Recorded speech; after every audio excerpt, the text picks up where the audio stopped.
He does not, and that was a major minus for me, because my Prius has front-facing radar. We call it radar-assisted cruise control, right? And we also have a camera up here that watches the lanes and tries to warn you when you're falling asleep. So you see those red triangles in the mirrors. That's your blind spot warning. Yeah. So you've got lane departure assist, which just knocks on your steering wheel. We've got a front collision prevention assist, which is a small radar sensor in the front that alerts you if you approach an obstacle too fast. And we've got using this radar sensor to support regen energy.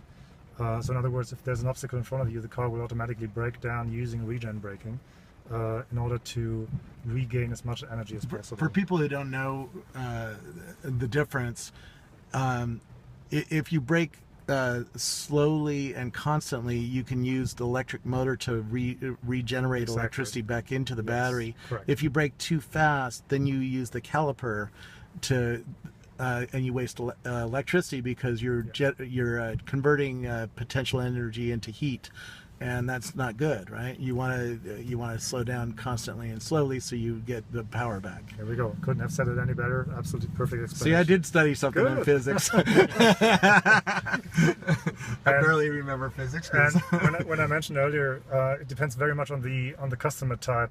Yeah. People who understand what you just said, they will look after how they operate the car. So they will apply the brakes very, very easily. Is there good visual aids to tell that you're we driving in the most power efficient manner? Absolutely. So we have this large power meter here, which will go into the plus or boost range if you hit the pedal, and then it will go back into the charge mode when you apply the brakes slowly and regen energy. So your goal is always to stay on 0 or underneath in order to regen as much energy as possible. Yeah. And then also this energy flow instrument there will indicate now we're regen energy with the green arrows back into the battery. Now we're pulling energy out of the battery. And you always also have that available on the big screen here. Yeah.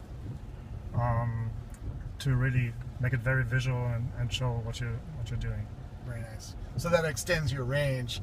If you're a really aggressive driver like I am, you might only get 90 miles out of it. Exactly. Yeah. Okay. And it's really up to your right foot how much mileage. I have a heavy right foot. So how much mileage you can get out of. I'm half German, you know. we were born on the Autobahn. I mean, come on. No, but that's what I said earlier. Having a daily commute of 50 miles is a perfect thing, because then you can really have experience all the fun the car can provide, using all the power. Don't have to think about range so much unless you're really